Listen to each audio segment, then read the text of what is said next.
Recently, Gabby and I just went through all the Marvel movies in chronological order, and it's been so fun. It's been sick. I'm telling you, it's the way to do it. Just like if you need my Disney account, hit me up after. I'll give you my username and password, and you can watch them because it's so cool. And one of my favorite movies from the Marvel movies is Civil War. That's like my third favorite, I think. I made a S tier old thing recently, but it's in the S tier for me because it's like a crazy plot. It's like Avengers 2.5, right? It's just so good. And if you haven't watched it, let me just explain the plot to you.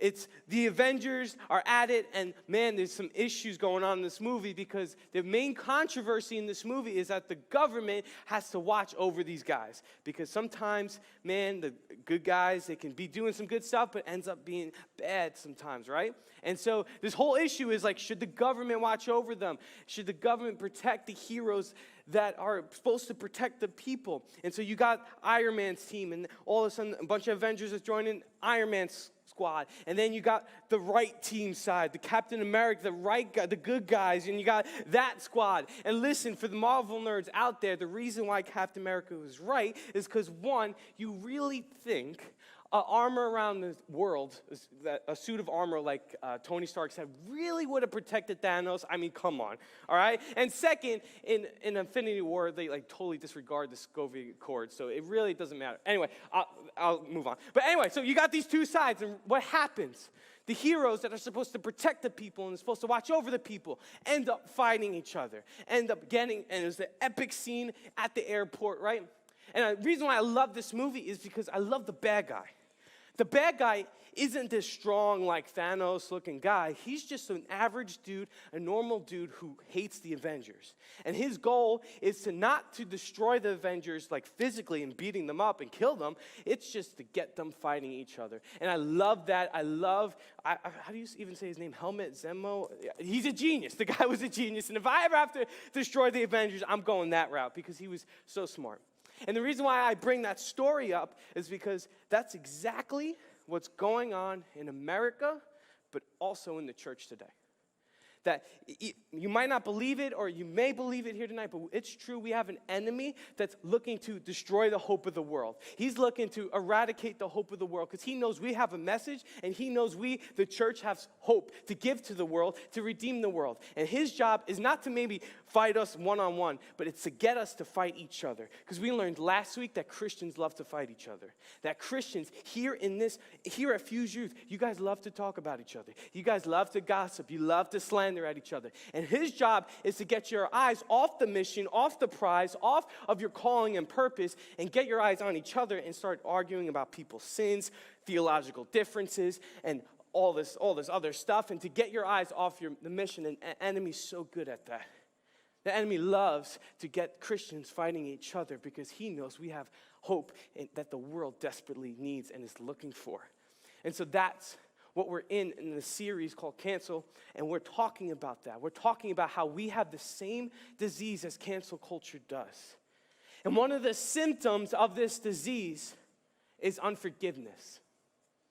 Because if you look up in cancel culture's dictionary, you're not going to find the word forgiveness. It doesn't exist. Because I've seen celebrities apologize again and again, and they're very sincere in their apologies, but it doesn't matter to the Twitter mob and culture because they're just going to forget them, cancel them, erase them from history. There's no forgiveness in cancel culture.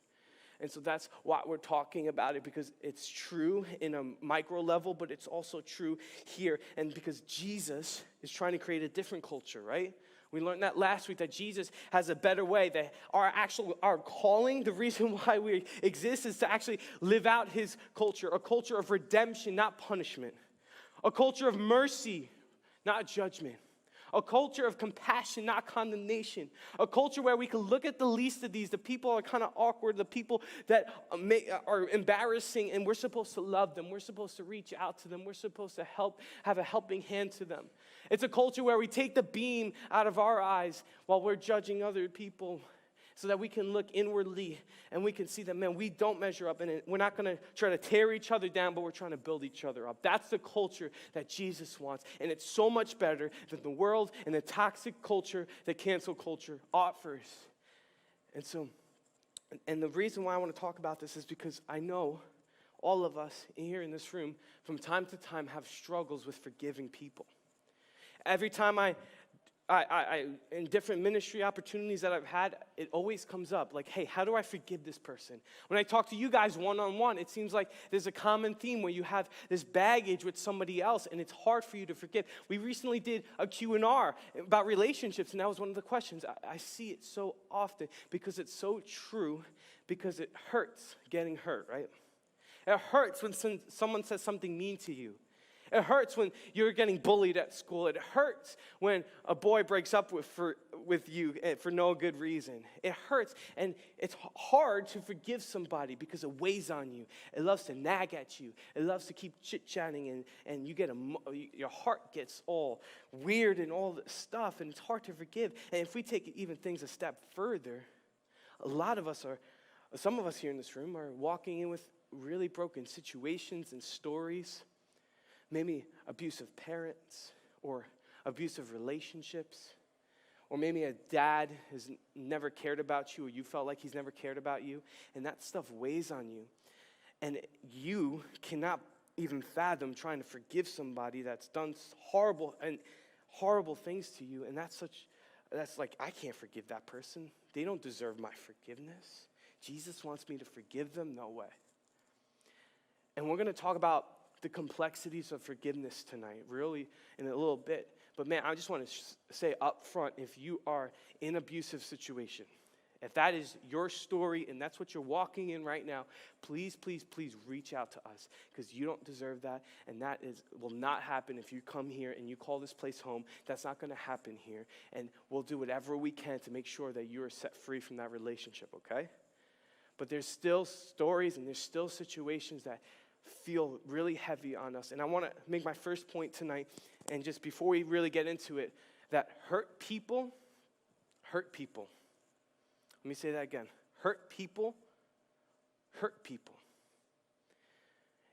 And I'm telling you, majority of the time, when you get bullied, when you get made fun of, and when you get judged, when stones are thrown at you left and right, the reason most of the time is because they are hurting inside.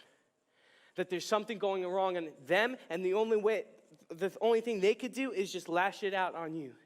And I've seen this time after time. And I feel like I hope you've been catching a theme throughout this series, right? That you can't give mercy unless you have mercy. That the only thing that you can give out into the world is what you have. And sometimes you have brokenness. So broken people do broken things to other people. Hurt people hurt people. Because the truth is tonight, people who are secure and not insecure, people who are secure don't judge other people. Don't say mean comments. Secure people who are walking in their calling and walking in their identity of who they are, and they know who they are, and they're walking out in love, and they're walking close to Jesus, they don't judge. It's not a byproduct. That's not a fruit of their life. And I'm telling you, the people who are insecure love to bring others down to their level so that they make themselves feel better. And I've seen it so often, because hurt people, insecure people hurt people.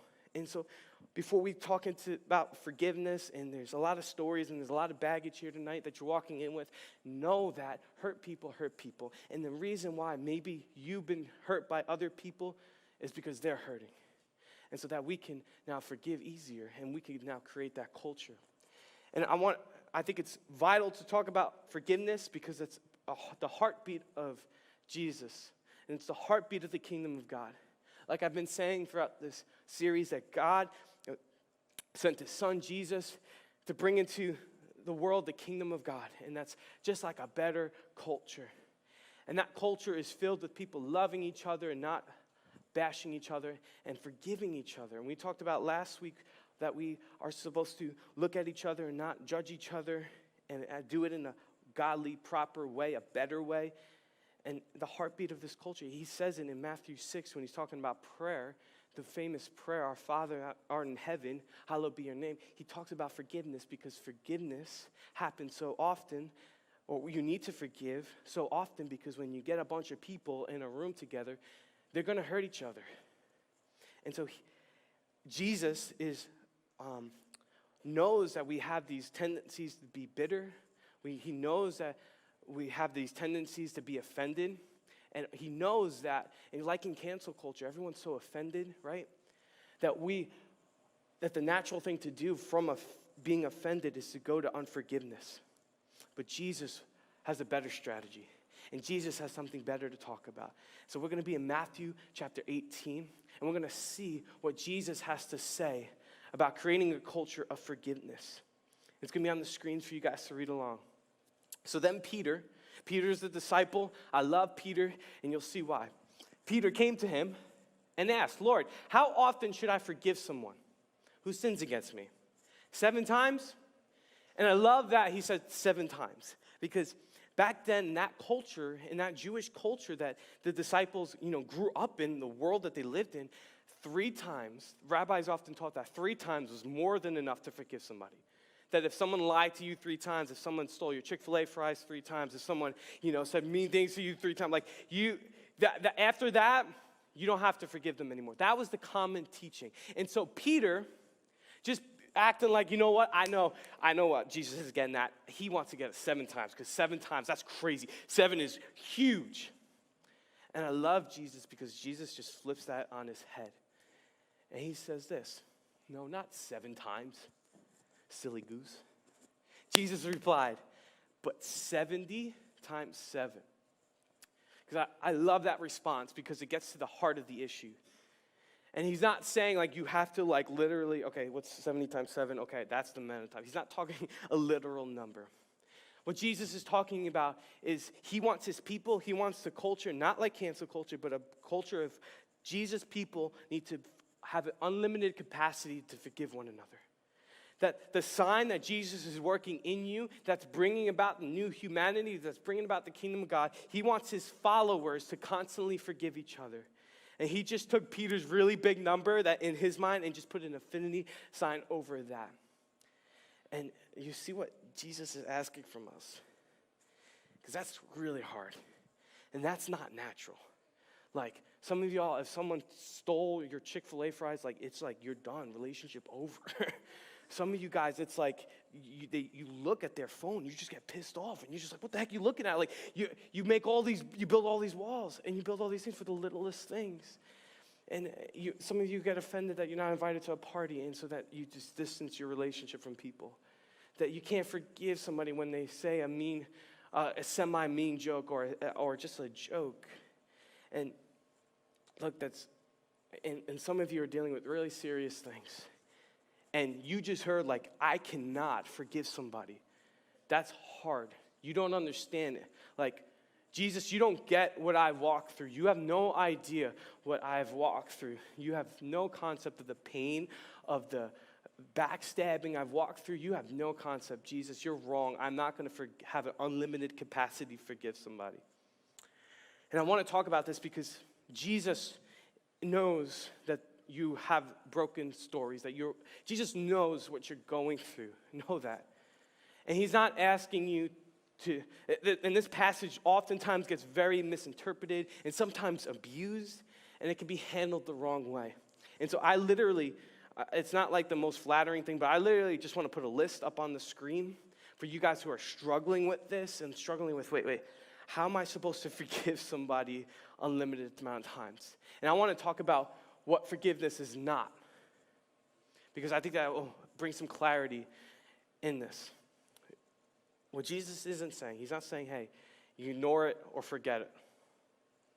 Because oftentimes it's all right, Jesus, somebody hurt me, so I'll forgive and forget. I'll just forget about it. That's actually not the culture that he wants. Because literally, a couple verses before this, Jesus actually addresses what to do when somebody hurts you. When you feel offense and when you've been hurt, which will happen, Jesus actually gives us strategy on how to handle that. And ignoring or forgetting about it's not in the strategy. And you could read it on your own if you want extra credit, but in Matthew chapter 18, verses 15 through 19, he gives out the strategy. And the first thing he says is, hey, if someone said something mean to you, if someone hurts you, you go to them first. You address it. That's the strategy. That's the culture. It's not condoning or excusing it. It's not tolerating or allowing further abuse. And it's not reconciliation or restoration. Because that takes 2 parties. And Jesus knows that. And so he, in verses 15 through 19, he goes and he's like, look, you're going to go to the person. And if they don't respond well, okay, you bring somebody else. And after that, they don't respond well to that, you bring in more people, you bring in leadership. And if they don't respond well to that, then you just treat them, he says, like Gentiles. And what are Gentiles? People who don't know God. And so what do? Build walls or and no. You get really mad at them? He's like, no. No, it's like you don't put them in your close circle. Because the truth is, reconciliation takes two parties, but forgiveness actually just takes one party, and that's you. And so Jesus, what are we supposed to do with Gentiles and people who are non-believers? We're supposed to love them. We're supposed to go the extra mile for them. We're not supposed to just cut them out and forget about them. No, we're supposed to love them and point them to the gospel, the good news, and that there's hope. That's what we're supposed to do. It doesn't always end in returning back to the way things were before. Or it's not allowing the offender to escape consequences. And this list was brought to, I saw this list by Tim Mackey. He's a brilliant theologian, and he does the Bible Project on YouTube, 2 million subscribers, makes crazy Bible videos. If you want to learn the Bible, I totally recommend you checking out the Bible Project. But that's his list, and I really think that brings some clarity. And so Jesus knows that forgiveness is something deeper, and that he wants his disciples, the people that are following after Jesus, the people that are trying to create his culture, he wants them to forgive unlimitedly. And so I could just picture like Jesus' disciples being like mind blown because he just like blew their expectations out of the water. And so he probably saw that, and then he goes on and continues, and he actually tells a story, a parable, what we call it, what Christians have called it, but it's just a story of explaining forgiveness in a deeper, more profound way. And so Jesus says this. He's like, look, therefore the kingdom of heaven, therefore the culture I'm trying to create could be compared to a king who decided to bring his accounts up to date with servants who had borrowed money from him. And in the process, one of his debtors and the people that owed him millions of dollars went up to him, and he couldn't pay. So his master ordered that he be sold along with his wife, his children, and everything he owed to pay the debt. But the man fell before the master and begged, please be patient with me. I will pay it all. And if you guys are reading from the ESV version, I'm reading from the NLT version, and I love this passage because in the NLT, because it kind of explains what a talent is, which is in your translation, ESV. And a talent literally means like millions and millions of dollars.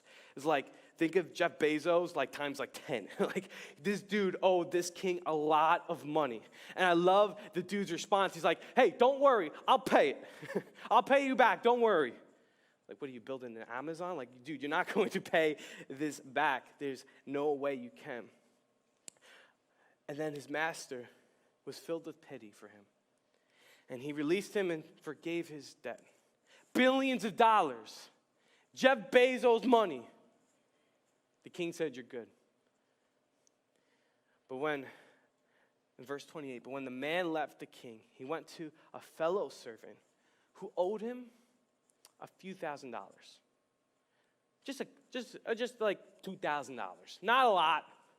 Especially Jeff Bezos type money. Like not a lot of money. But then the dude who was forgiven by the king grabbed that dude that owed him couple $1,000s. He grabbed him by the throat and demanded instant payment. It's like, dude, I want my money now. I want my couple grand now.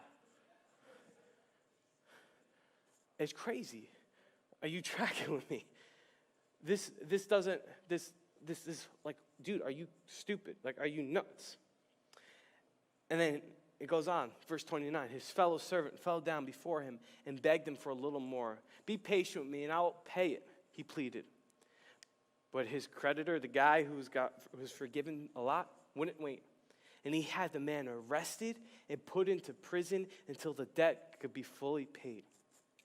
And I know some of you missed that because I missed that the first time reading that. I missed that because it's like, wait, why would you put the guy that owed you a couple $1,000s in prison? Why would you do that? The guy's got to work. The guy's got to make his money back. Why would you put him in prison? And I love Jesus, and I love Jesus' storytelling because that's exactly the point. The point is, like, sometimes when you hold on to bitterness, and sometimes when you hold on to grudges and the things that people have hurt you and you don't deal with it the way that Jesus wants you to deal with it, it becomes bitter and you become angry, and that culture lashes out and makes you do irrational things. That's what bitterness does to you. It clouds your mind. It distorts your mind, and you can't think clearly. And I love Jesus' storytelling here. And so he goes on. When some of the other servants saw this, they were upset. They went to the king, and he told them everything that had happened. And then the king called in the man he had forgiven and said, "You evil servant, I forgave you a tremendous debt because you pleaded with me. Shouldn't you have mercy on your fellow servant, just like I had mercy on you?" Then the angry king sent the man to prison to be tortured until he had paid his entire debt. And that's what my heavenly Father, this is what Jesus says after telling the story, will do to you if you refuse to forgive your brothers and sisters from your heart. Profound. And so, how do we forgive? How do we deal with this baggage? How do we deal with the weights that we've been carrying for so long? How do we deal with this bitterness? How do we deal with all this troubling? How do you forgive? It's because, one, it's remembering that God has forgiven you. The king in the story was representing God. The man was representing you. And we don't treat people like they deserve to be treated. And we hold grudges. And oftentimes, in those moments, we lash onto our emotions, we lash onto anger, and we don't forgive. And so, how do you forgive? Like, how do I make that choice to forgive? Well, it's exactly that. It's a choice. Like, some of you have been like, man, I'll forgive that person when I feel like forgiving them. When all these emotions come in to me and I feel like forgiving them, then I'll forgive them. No, that never really ever happens. You make the choice to forgive. I love what Jesus said at the end.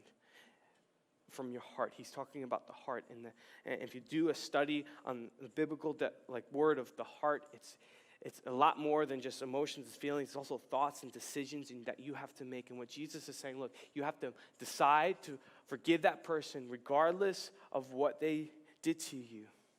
Because the truth is the reason why you have to decide and the reason why you have to make a choice is because it's got chains on you. And bitterness has chains on you. And you'll live life just getting more chains and more weights, and it will weigh you down if you don't choose to forgive. If you don't choose to forgive your dad. That doesn't mean you ignore it, or that doesn't mean things will go back to the way it was, or maybe things will get better, but you can choose to forgive. You could choose to forgive the boyfriend that dumped you.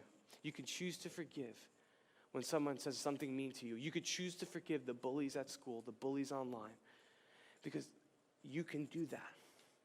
And you have that ability. And so I just want to say the bottom line tonight. If you've been tracking with me, this is it in one sentence. Forgiven people can forgive others. Forgiven people can forgive others. You know, there's that shooting that happened this past week in Boulder, Colorado. And it reminded me of a time that happened a few years back in, I think it was June 17th, 2017. And this happened, and actually not too far from here, in South Carolina, Charleston, at Emmanuel Methodist Church.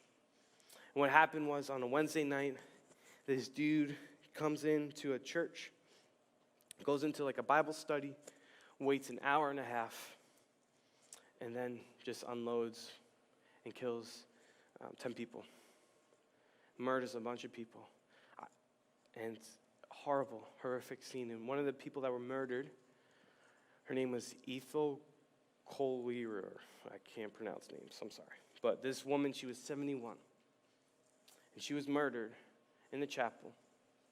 And then after the news was covering that, and the news was doing its thing, and the news interviewed the daughter. And the daughter shared something to that man that murdered his mom. And this is what the daughter said. She said this: I forgive you. I want everybody to know that you took something very precious away from me. I will never get to talk to her ever again. I'll never get to talk to my mom ever again because of what you did. I will never be able to hold her again. But I forgive you and have mercy on your soul because you hurt me. You hurt me. And you hurt a lot of other people. But if God forgives you, I can forgive you. And man, as the band can come up at this time, as we kind of wrap things up, there's a lot of baggage and there's a lot of brokenness in this room, and it's a heavy topic to talk about sometimes. Because we feel like if we forgive somebody, we lose. Listen, you're the one losing if you hold on to bitterness, because like I said before, you're holding on to chains. And those chains will just get bigger and heavier, and you will go on in life, and if you don't deal with the stuff that's happened in your past, and if you don't deal with the stuff that's currently going on in your life, if you don't deal with it the way Jesus requires of you, you'll start to do irrational things. You'll start to become a person that God never intends you to become. And I've seen it so often. I've seen it in my own friends' lives where they don't deal with their past. It just builds up. And some of you have to forgive other people. And some of you have to forgive yourself. And and this is why I love Jesus, man. It's because when I think about the cross, and when I think about all my debt, and all my sin, and all my baggage, and all my struggles, and all my, I offended God. I offended God. But he came down to this earth, lived a life, lived a perfect life that I couldn't. And he didn't deserve it. But he got up on that cross. And he said, Father, forgive them, for they don't know what they do. And what he's saying is, he's like, while these people are hurting me, while all my best friends left me, my disciples, the people who I've been riding with for 3 years, while they said they didn't even know me, while they said that while they just left, while I'm getting tortured, while I'm getting spit on, while I'm getting punched in the face, Father, forgive them. I love Jesus because Jesus had every right. He had every leg to stand on. But Jesus didn't stand on that. And he looked at people who were killing him and said, I forgive you. I forgive you. And you don't know what I'm doing. And I know you're hurting me because you're hurting inside. But I love you so much, I'm dealing with that hurt as you speak, as you're outlashing at me, as you're taking out all your anger on me, I'm dealing with that. Because I'm dying right now. But I'm coming out of that grave real soon. And because of that, you could be set free. That you don't have to let those weights of bitterness and unforgiveness hold you anymore. Because I didn't even allow death to hold on to me. And so I don't know there's a lot of people and there's a lot of stories here in this room. And there's a lot of you that put your faith in Jesus, that you understand the forgiveness, you understand that, man, my debt is paid, that Jesus paid it all, and you understand that. But there's some issues relationally that you're still working through. And the altars are up here at the front that you could come and first confess it to God. Then I'm just going to encourage you, if you are a follower of Jesus, to do what Jesus actually said and to deal with it. and to confront somebody in love because you love the person and say, hey, you hurt me, but I forgive you. And then there's a lot of you guys that have been like tuning in and out, and I'm so glad that you're here, and I'm so glad that you show up every week. And I just want to let you know that all the stuff that you're going through, that Jesus sees you, and he loves you, and he knows it's hard because he walked through pain. And you're asking questions like, why am I walking through this suffering? Why am I going through this pain? Jesus walked through pain as well. And he's calling you to himself.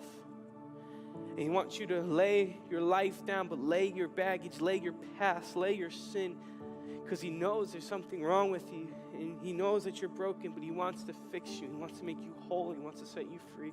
He wants to give you life and life more abundantly. And you can choose right now in this moment, tonight, that you can choose to be born again, which the Bible is like you making a decision, and you have a new life now. A life of purpose and a life of meaning. A life not worried about performance, but running out secure. Running out in love. And you can decide that tonight. And some of you maybe decided that long ago, but walked away, and you want to come back tonight and give your life to Jesus again. You could do that. You could do that because while you've been stacking up your debt, Jesus has paid it all.